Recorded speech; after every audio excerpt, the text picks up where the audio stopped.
नमस्कार, आपका फिर से स्वागत है भारत सरकार की मूक्स पहल के अंतर्गत इस पाठ्यक्रम निर्माण प्रबंधन के सिद्धांत में। आज हम लोग लेक्चर 5 पर हैं, 5वें लेक्चर पे, और हमारा फोकस रहेगा एस्टिमेशन ऑफ क्वांटिटीज़, यानी किसी भी गतिविधि या कार्य की मात्रा का अनुमान लगाना या उसका आकलन करना। इस पाठ्यक्रम के जो मॉड्यूल जिस पे हम लोग चर्चा कर रहे हैं वो यहाँ पे दिखाए गए हैं, और इसमें से जो पहला मॉड्यूल था परिचय एवं विहंगम छवि या दृश्य, उस पर हमारी चर्चा समाप्त हो चुकी है। आज हम लोग चर्चा शुरू कर रहे हैं परियोजनाओं की लागत का अनुमान, अर्थात किसी भी निर्माण कार्य में कितनी लागत आएगी, इस बात की चर्चा करना इस मॉड्यूल का प्रमुख उद्देश्य है। उसके अंतर्गत हम लोग आज बात करेंगे गतिविधियों की मात्रा के आकलन या अनुमान की। जब हम परियोजना में लागत के अनुमान की बात करते हैं तो दो बातें ध्यान में रखनी चाहिए। एक तो है कि उस निर्माण कार्य में, उस परियोजना में अलग अलग वस्तुएं या गतिविधियां कौन सी हैं, उनको चिन्हित करना, उनकी एक सूची बनाना।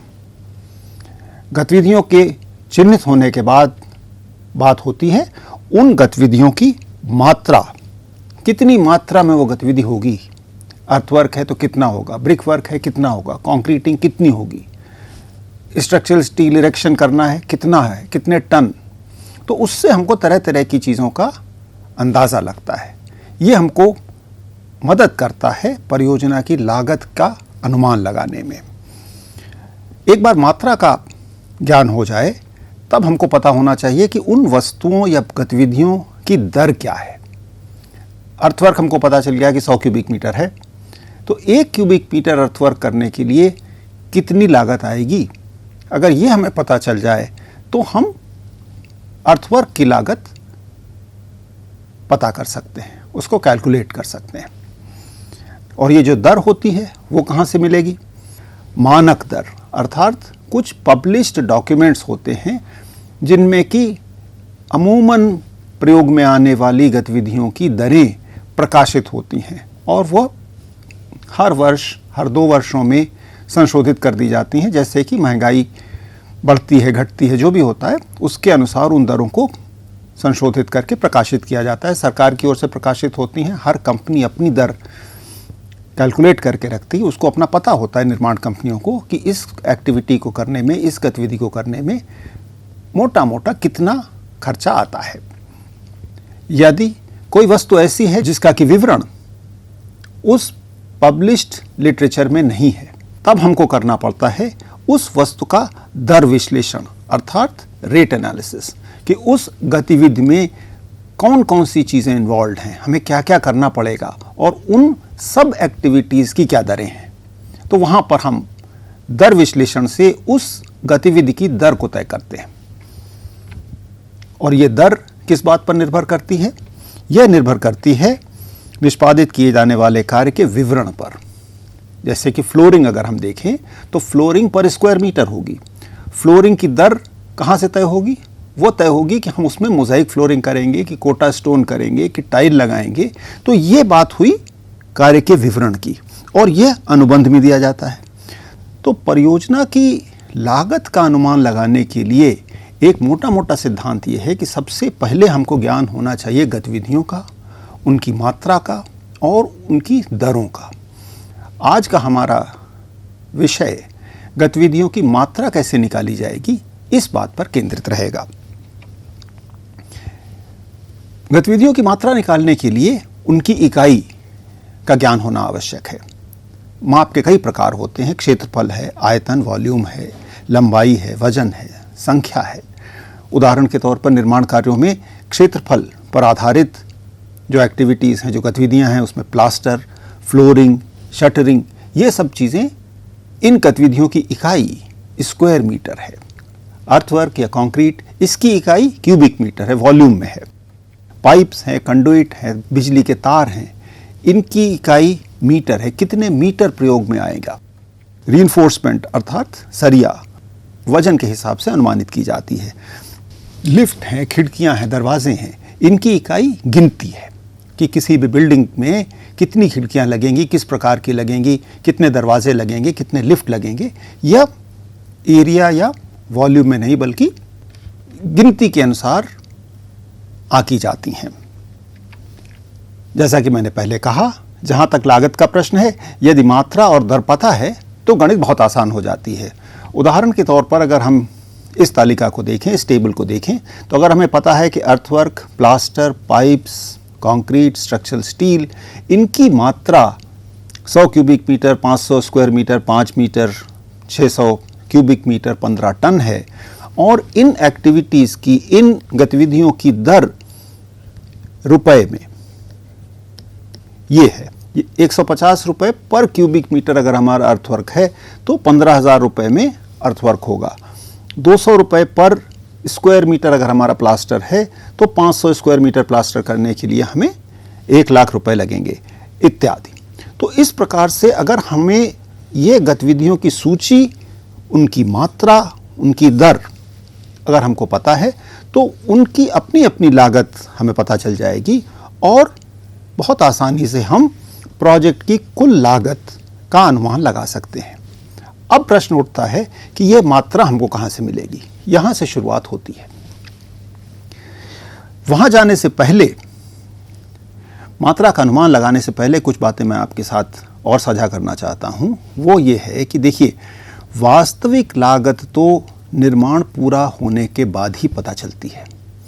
जो भी लागत हम अनुमानित करते हैं वो प्रोजेक्ट के शुरू में करते हैं कि ठीक है, ये प्रोजेक्ट है, इसमें अनुमान है कि 2 लाख रुपए लगेंगे, 2 करोड़ रुपए लगेंगे, 200 करोड़ रुपए लगेंगे।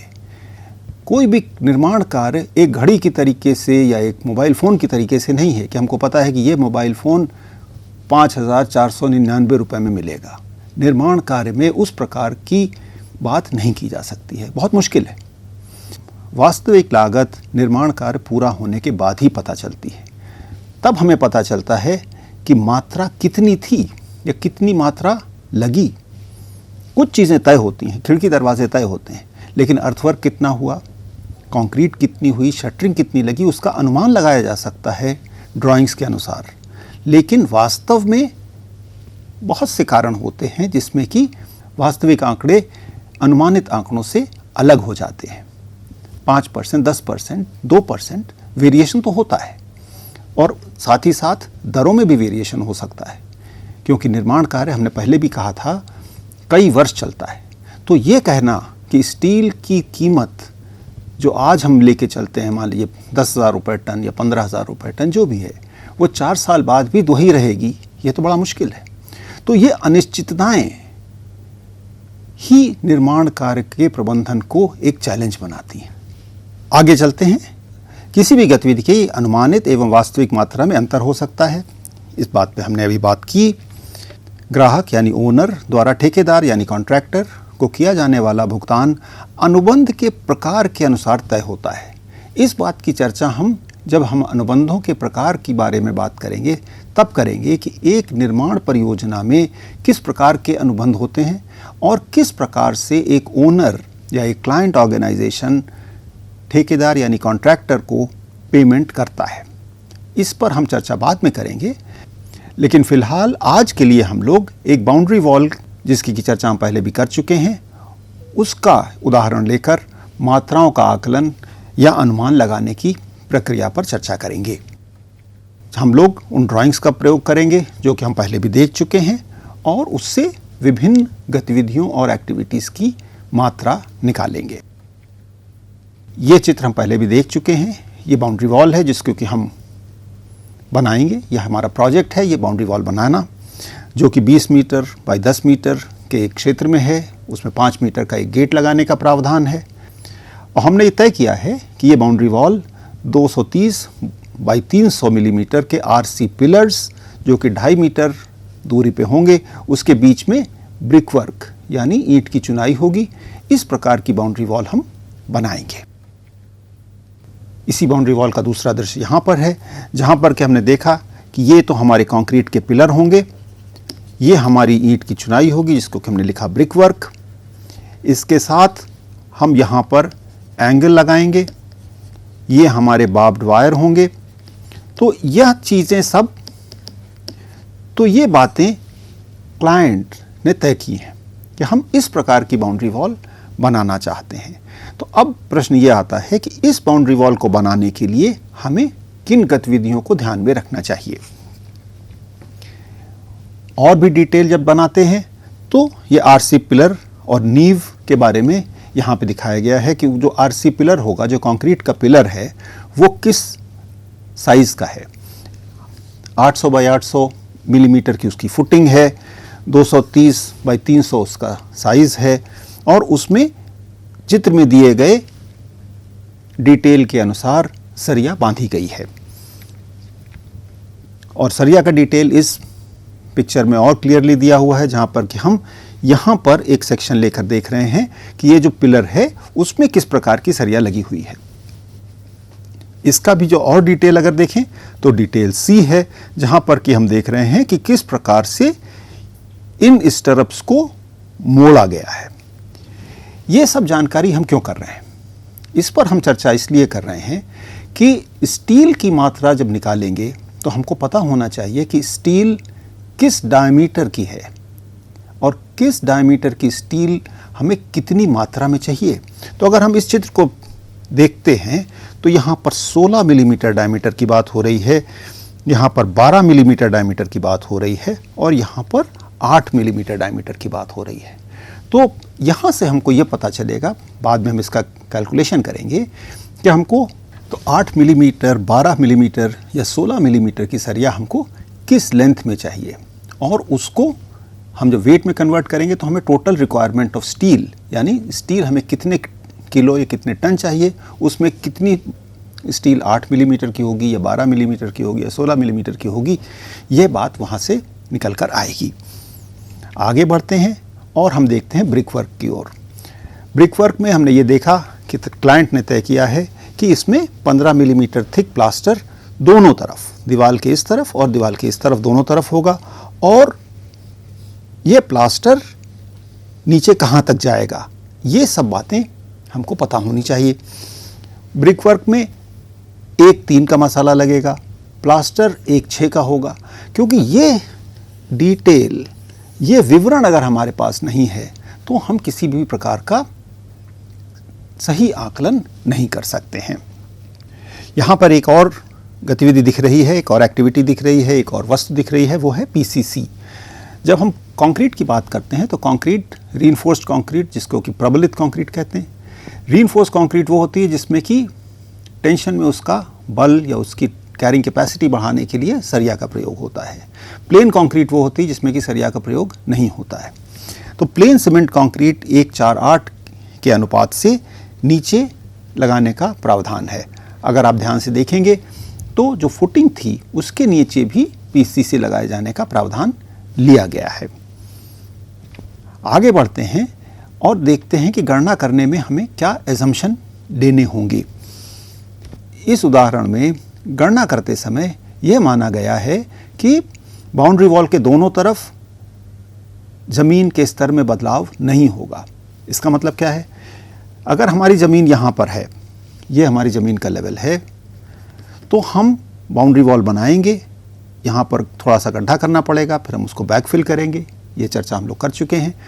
लेकिन इस साइड और इस साइड में ग्राउंड की लेवल एक ही रहेगी। तो जो हम गड्ढा करेंगे उसकी बैकफिल जब करेंगे तो वो इसी लेवल पर करेंगे। बाउंड्री वॉल के दोनों तरफ का प्लास्टर जमीन के स्तर के 100 मिलीमीटर नीचे तक किया जाएगा। कंक्रीट के पिलर पर भी प्लास्टर किया जाएगा। ये सब चीज़ें किसी भी तरीके से डिसाइड हो सकती हैं। हम कह सकते हैं कि प्लास्टर ज़मीन के स्तर से 200 मिलीमीटर होगा या ज़मीन के स्तर के 500 मिलीमीटर ऊपर तक होगा, कुछ भी कह सकते हैं। लेकिन जिस तरीके का डिटेल अगर हम पहले से तय करते हैं और उसको निष्पादित करते हैं, हमारी मात्राओं में वास्तविक मात्रा और अनुमानित मात्रा, इसमें अंतर कम हो जाएगा। जहाँ तक एंगल का सवाल है, उसमें यह कहा गया है कि एक 100 बाई 100 बाई 8 मिलीमीटर का जो एंगल है वो आरसी पिलर के 150 मिलीमीटर एम्बेड किया जाएगा। अर्थात जो हमारा आरसी पिलर ऐसे आएगा उसमें वो एंगल नीचे एम्बेड किया जाएगा और ये एम्बेडमेंट लेंथ ये 150 mm ली जाए। इसके ऊपर तार खींचने के लिए ये 400 मिलीमीटर ऊपर जाएगा। तो ये 400 मिलीमीटर होगा। अर्थात एक एंगल का टुकड़ा जो कि हम आरसी पिलर में लगाएंगे उसकी टोटल लेंथ 550 मिलीमीटर होनी चाहिए। इस प्रकार की जानकारी हमको ड्राइंग से या दिए गए कंडीशंस से मिलती है। कांटेदार तारों की 4 परतें 100 millimetre centre to centre angle में रखी जाएंगी। अर्थात इस एंगल में यहाँ पर ये 4 लेयर्स कांटेदार तारों की बाउंड्री वॉल के चारों तरफ लगाई जाएंगी। खुदाई की गणना आवश्यक न्यूनतम चौड़ाई से दोनों तरफ 200 मिलीमीटर अतिरिक्त ली जाएगी। इसका क्या मतलब है कि अगर हमको यहाँ नीचे फुटिंग बनानी है या नीचे एक नींव बनाने के लिए यह डायमेंशन चाहिए, तो एक तो तरीका यह है कि ये हमारी ग्राउंड लेवल अगर हमारी ये ग्राउंड लेवल है तो यह नींव बनाने के लिए हमको कम से कम इतनी खुदाई तो करनी ही है। यहाँ पर कहा गया है कि इस न्यूनतम चौड़ाई से 200 मिलीमीटर अधिक दोनों तरफ लें। अर्थात यहाँ से 200 मिलीमीटर अधिक हम खुदाई करें। ये 200 मिलीमीटर क्यों ली जाती है या 200 मिलीमीटर ही क्यों ली जाएगी? 400 भी हो सकती है, 500 क्यों नहीं हो सकती? इस पर तरह तरह की बातें हो सकती हैं। मोटा सिद्धांत यह है कि यहाँ पर हमें कुछ वर्किंग स्पेस चाहिए ताकि हम यहाँ पर इस फुटिंग को बना सकें। पहली चीज़ तो ये है। दूसरी चीज़ ये है कि जब हम गड्ढा खोदते हैं, ये मिट्टी हटा देंगे, तो ये कहना कि हम इतना गहरा गड्ढा सीधे सीधे खोद पाएंगे यह भी ठीक नहीं है। ज़मीन की जो स्थिति है, जो सॉइल की प्रॉपर्टीज़ हैं वहाँ पर, उसमें इस प्रकार का वर्टिकल गड्ढा खोद पाना कभी कभी संभव नहीं होता है। तब हमें क्या करना पड़ता है कि हमको गड्ढे को इस शेप में लेना होता है। वो तरह तरह की बातें अलग हैं, वो निर्माण कार्य के समय देखी जाएंगी, लेकिन अभी आकलन के लिए यहाँ पर ये कंडीशन दी गई है कि हम 200 मिलीमीटर बढ़ा करके ये खुदाई की मात्रा निकालें। कंक्रीट का सभी काम M25 ग्रेड कंक्रीट में होगा। ये M25 ग्रेड की जब बात हो रही है तो हम पिलर्स की बात कर रहे हैं, फुटिंग की बात कर रहे हैं। PCC M25 नहीं है। PCC के लिए 148 कंक्रीट अलग से लिखी हुई है। RC पिलर 800 × 800 आइसोलेटेड फुटिंग्स हैं। ये हम लोगों ने पिछली ड्राइंग में अभी देखा। जहां भी आवश्यक हो स्पष्ट कवर को 40 मिलीमीटर माना जाएगा। स्पष्ट कवर क्या होता है?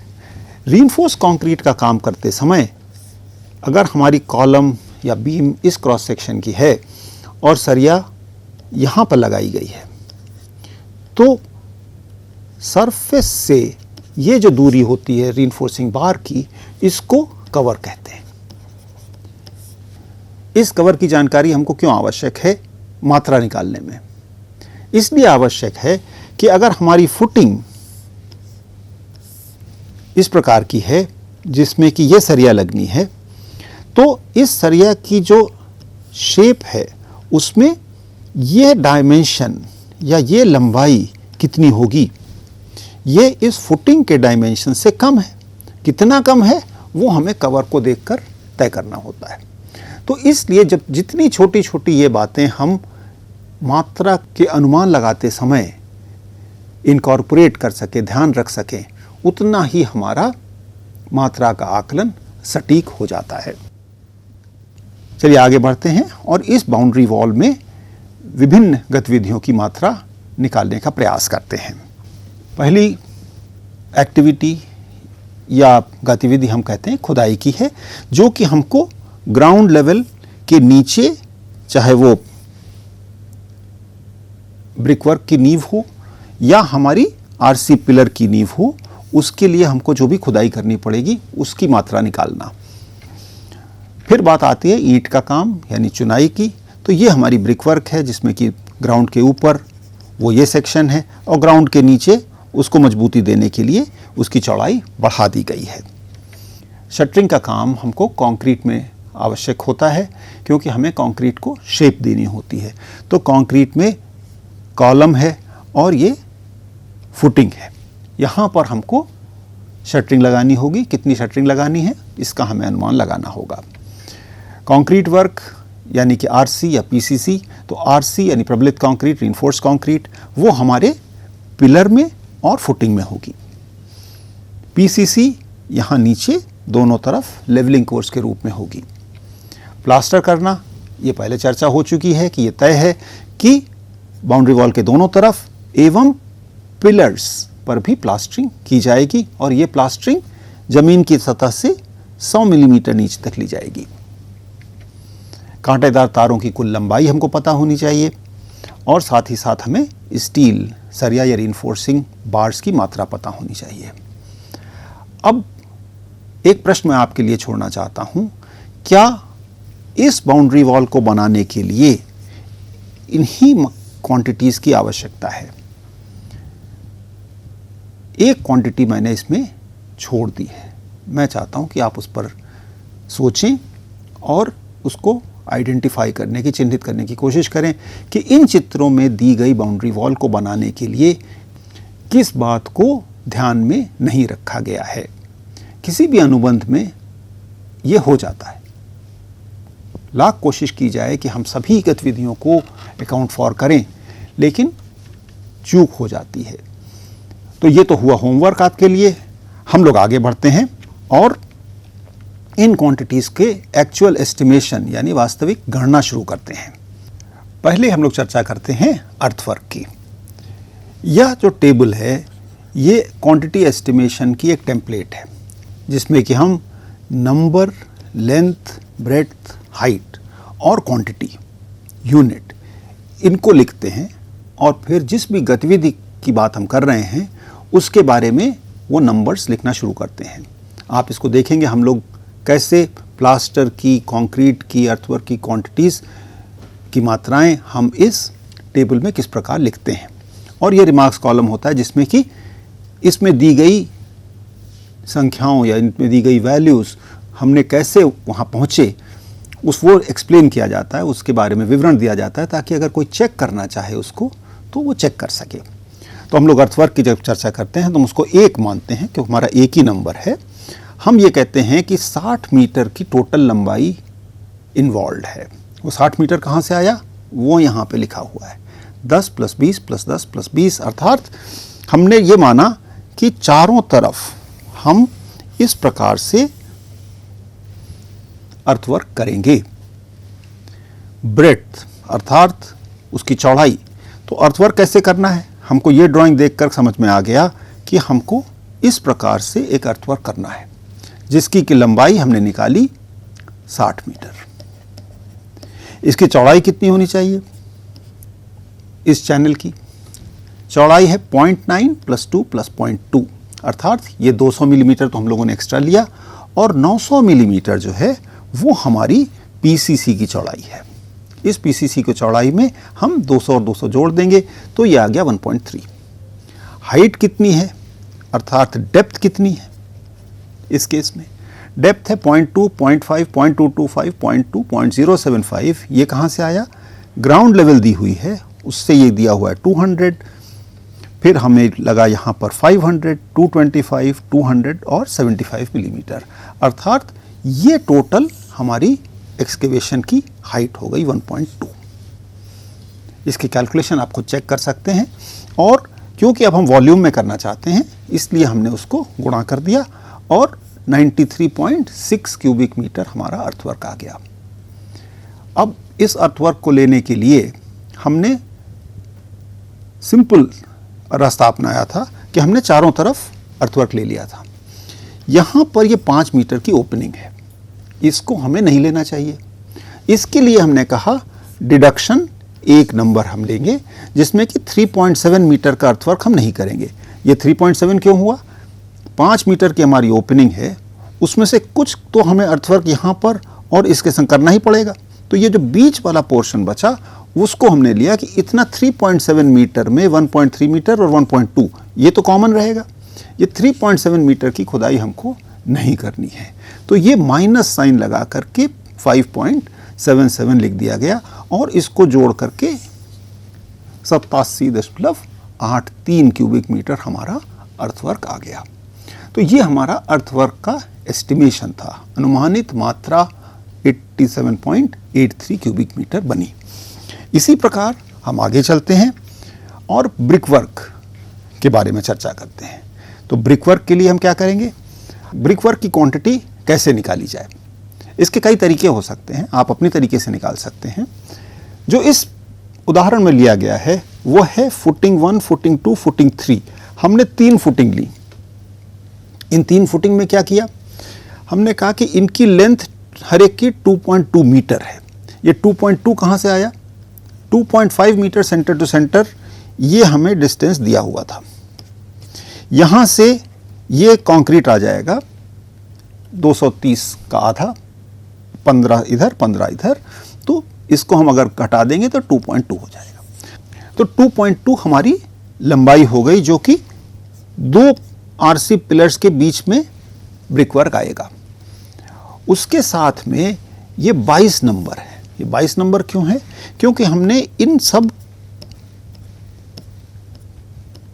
पार्ट्स को, इन सब सेक्शंस को अलग अलग माना है। अगर आप इसका टोटल निकालेंगे, 55 मीटर की जो बाउंड्री वॉल है, उस 55 मीटर में अगर हम कंक्रीट के pillars 2.5 metre centre to centre पे लगा देंगे, तब आपको समझ में आएगा कि हमको 22 सेक्शन ब्रिकवर्क के चाहिए।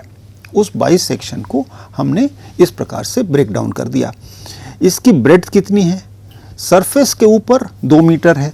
यहाँ से अगर हम शुरू करते हैं तो ये 230 थिक बाउंड्री वॉल यहाँ से लेकर के यहाँ टॉप तक 2 मीटर दी हुई है। 2 मीटर बाउंड्री वॉल का टोटल वॉल्यूम इतना आ गया, टोटल 22 सेक्शंस में। इसके नीचे फुटिंग 1, फुटिंग 2, फुटिंग 3 है। ये फुटिंग 2, फुटिंग 3 में इसकी हाइट वो यहाँ पे दी हुई है, उसकी ब्रेड्थ वो यहाँ पे दी हुई है।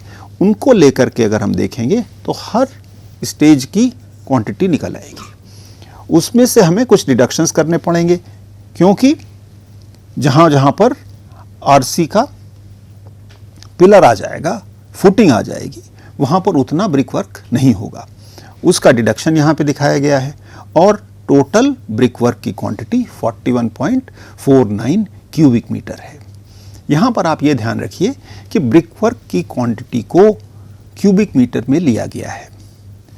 कभी कभी ब्रिकवर्क की क्वांटिटी को स्क्वायर मीटर में भी लिया जाता है, लेकिन उस समय हमको ब्रिकवर्क की चौड़ाई निर्धारित करनी होती है। हमको कहना होता है कि 230 थिक ब्रिकवर्क इतने square metre, 115 millimetre thick brickwork इतने स्क्वायर मिलीमीटर। भारत में, स्पेशली उत्तर भारत में, पूरी ईंट और आधी ईंट की दीवारें बनाई जाती हैं। तो पूरी ईंट की जब हम दीवार बनाते हैं तो उसको हम 230 मिलीमीटर और आधी ईंट की दीवार में 115 मिलीमीटर लेकर के चलते हैं।